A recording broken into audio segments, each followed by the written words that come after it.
안녕하세요. 역사를 사랑하는 박사입니다.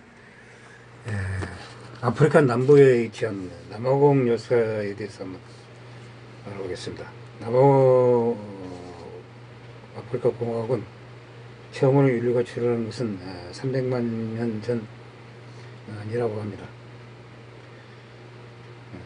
인류 화석 인력에서 오스트 화석이 발견되었습니다. 이 지역에서 유럽인들의 역사는 1488년 바르톨로메우 디아스가 희망봉에 도착해서부터입니다. 곧 바스코 다가마가 다방 근처에서 내항하여 도착한 날짜를 따서 이 지역을 네덜란드어로 크리스마스라고 하였습니다. 1652년 4월 야반 에베크가 이끄는 네덜란드 동민들 회사의 4척의 배가 테이블망에 도착했습니다. 보복을 목적으로 한 정착지를 건설하였습니다. 이곳을 케이프타운이라고 이름 지은 이후 개척의 거점이 되었다고 합니다. 1657년에 처음 자유 정착민이 케이프에 정착하였고 1683년은 대륙 최초의 거점으로 스텔레보스가 건설되었습니다. 1688년부터는 1689년 사이 난테 10년을 폐지해서 탄압을 받은 프랑스의 유고노 200가족이 케이프에 이주한 이후 조금씩 정착을 진행하였습니다. 정착 과정에서 이민자들이 네덜란드인과 다른 소수민족 그룹을 형성하고 있었습니다.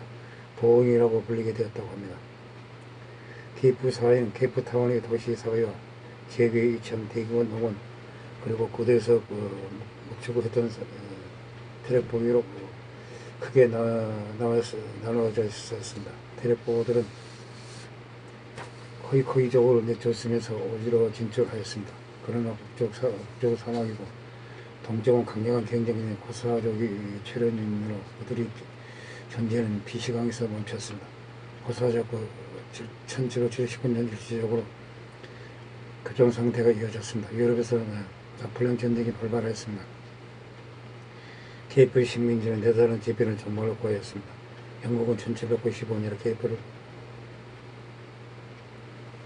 점령하고 1803년 전쟁에 맺은 아미행 조약에 따라 바타비아 공화국의 케이프를 반환했지만 1806년 다시 점령되어 1814년 정식으로 영국령 케이프 식민지가 되었습니다.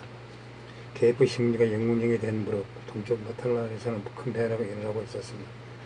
은군예의 일부 부족했던 줄로족의 사파 줄로 왕국을 건설하였습니다. 사번으로 침략을 시작하였습니다. 줄로는 짧은 창을 중심으로 강력한 군대를 보유하였습니다. 임금 부족을 차례로 제압하였습니다. 줄로는 강력한 국가였지만 안에는 공포 정치를 자행하고 밖에는 약탈 폭행을 일삼았습니다. 이기를 느낀 다른 민족들이 일제히 줄로 영역에서 대이동을 시작하였습니다.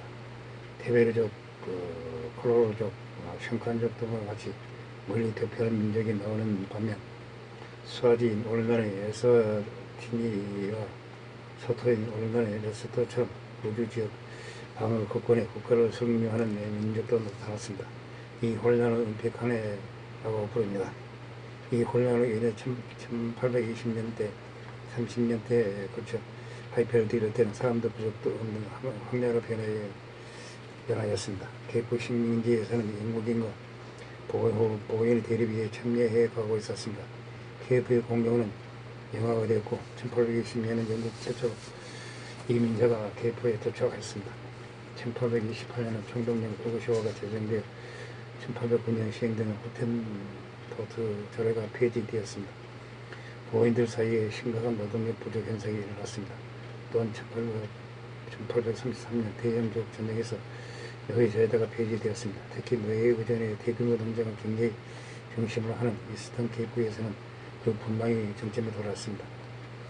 1834년에 피터 레티프 등 이스턴 케이프의 보호인 유럽자가 그레임스타운에 집결해 영국인들이 나탈 이동을 결정하였습니다. 1835년 이동을 하였습니다. 이것을 그레이트 트랙이라고 부릅니다. 당시 내륙은 백한해로 피폐했고 보인들은 신석의 세력을 느낄 수 있었습니다. 보인들은 내륙의 테벨족을 격파하고 본대는 1838년 1월 나탈에 도착했습니다. 여기서 줄로족을 기습을 당해 피테티 티모니 목숨을 잃었습니다. 1838년 12월 안드리스 브레티우스의 지휘하에 보호부는 브랜드 리버 전투에서 줄로족을 격파하였습니다. 1839년 10월 나탈 공화국을 건설하였습니다. 그러나 나탈 공화국은 고민스럽고 영국의 개입을 불러왔습니다. 1843년 5월 나탈 공화국은 붕괴되었습니다. 보호인의 대부분을 내려고 전진에 오렌지 강 이북과 버려강 이북에 2개의 정부를 수립하였습니다. 영국은 1848년 오렌지 강 집권 국가를 건국하고 이 지역을 영국의 영하에 들어하였습니다. 보호인이나 소토인 등의 저항에 부딪혔습니다. 결국 1852년 1월 선드리버의 협정에 의하여 트랜스발 공화국 정식 명칭 남아프리카 공화국이 그 다음에는 1854년 볼룸폰테인 협정에 의하여 오렌지 자유국이 독립을 인정받았습니다.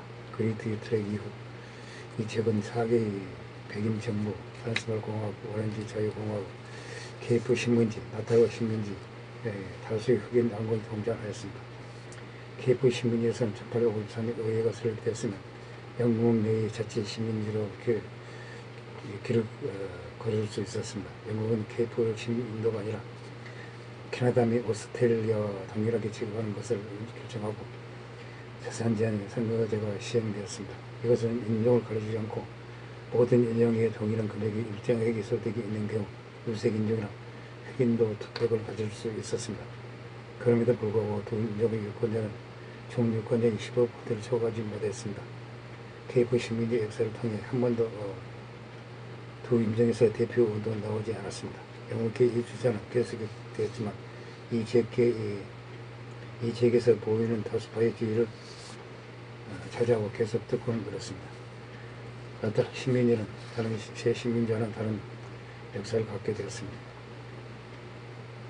나탈 공화국 멸망이 보이는 대부분 이 지역을 탈출하여 내륙을 향하였습니다. 이후 식민지 정부가 영국의 임의로 장려하였습니다. 이 지역 백인 대다수를 영국이 차지한 것입니다.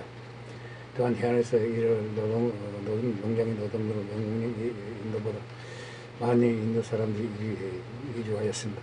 오렌지 자유국의 정부는 중앙진권적이고 안정되어 있었습니다. 이론적 이후에는 백인에게만 개방되어 있었지만 보호인만 참여하는 것은 아니었고 정부 내에서는 눈에 띈 대도 없었습니다. 3대 대통령으로 요하네스 마르티누스 프레토리우스가 취임하였습니다. 그는 초대 트랜스발 공화국의 대통령은 양국의 대통령으로 취임하고 통일을 확보를 했지만 트랜스발이 반발에 의해 트랜스발의 대통령직은 사면하게 되어 양국의 통일에 무너졌습니다. 제4대 브란드 대통령이 오렌지 자유국은 최승기를 맞이합니다. 국민의 각종 제도가 정비되었고 1819년은 동쪽의 서투족과 전투에서 승리하였습니다. 그런 동강 서쪽의 비호한 도시를 빼앗았습니다. 1871년 각국의 분쟁지인 킴벌리에서 다이아몬드 광맥이 발견되었습니다. 오렌지 자유국은 킴벌리 영주권을 주장했지만 영국의 지원을 받은 세브리카라는 양국을 감명하였습니다. 트랜스발 공화국 정권은 각지 유력자가 대륙을 건너게 항상 불안정하였습니다. 정부 비율은 미소하고 행정력은 낮고 몇 번이나 법을 가는 대전이 일어났습니다. 1870년대에 재정은 바닥을 치고 있었습니다. 게다가 영국에서 1870년 트랜스발이 점령돼 그 역사의 전복을 맞아야 했습니다. 그러나 1870년 이산드르와나의 싸움에 대해 영국군이 제루군에 완패하면서 폴 크리크가 이끄는 제항 운동이 활발하게 전개되어 1881년 마사바 전투에서 스웨이드 장군이 이끄는 트랜스발 군대는 영국군을 격파하였습니다. 아침에 트랜스발은 재독립을 하게 되었습니다. 1880년대 현재 요하네스버그 트랜스발 지역에서 황금이 발견되었습니다. 그러면서 트랜스발이 경제는 호전되었으며 트랜스발은 급속히 남아프리카 공화국 경제 중심지가 되어갔습니다. 그러나 트랜스발의 대통령 폴 크루그가 이리에 온 백인에게 선거권을 인정하지 않았습니다. 14년 이상 트랜스발에 거주한 백인에만 선거권을 인정하였습니다. 백인 사회에서 불만이 팽배해졌습니다. 한편 테이프 심리에서 총리의 세실을 로즈가 취임하였습니다. 킴벌리에서 다이아몬드 채굴로 재산을 모은 로즈는 황금이 넘쳐나는 트란스발 재평을 획책하였습니다. 1890년 로즈는 재무선에게 트란스발 무장 쿠데타를 획책하다가 실패하였습니다. 이 재무선 습격 사건은 로즈는 실각하였지만 영국 동부 식민지 책임자 조셉 셰벨린과 케이프 총독 밀러들은 서로 통합을 계속 획책하였습니다. 영국 사람에 대한 불평등 대우를 부실로 트란스발의 최후 통첩을 하기 위해 이르렀습니다. 오렌지 제국의 중계도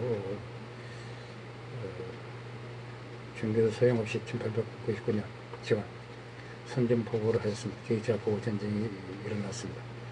트란스발의 마지막까지 정제를 계속해온 오렌지 제국도 국내 여론에 따라 트란스발 편도 참전을 하였습니다. 보인과 영국 전면적 양상을 보이고 있었습니다. 보호전쟁 종결 후 영국은 보인 공화국은 미인의 총독이 강권 통치하여서 보호전쟁 때 영국 내에서 고조된 비난에 의해서 챔버린 사직을 할 수밖에 없었습니다. 정권이 교체되었습니다. 새로운 정권은 이전 그 공화국에 의해 설립과 선거 실시를 인정하였습니다. 1907년 2월 정부에서 영국의 유일한 선거법이 도입되었습니다. 광산이 인수한 신령파는 선거에서 대표하였습니다. 보이는 선거로 단결하며 오렌지강 식민지 지도자인 제임스 페리무니 아치워크가 인수한 오렌지 동맹과 트란스바의 루이스 포다와 연스모츠가 인수한 혜택 국민당에게 투표하였습니다. 게다가 양국계 신보정당이 노동자의 지원을 얻었기 때문에 보호인 공화국에서 보호파는 압도적 다수의 지지를 얻고 정권을 잡았다고 합니다. 우리는 여기서 넬슨 만델라가 끝까지 투쟁하여서 백인계를 모두 몰아내고 흑인 공화국을 세워가지고 지금 남아프리카 공화국은 백인 공화국이 아니라 흑인 공화국이 되었습니다. 이상 남아프리카 공화국에 대해서 알아봤습니다. 당시 부족합니다. 양해 부탁드립니다. 감사합니다.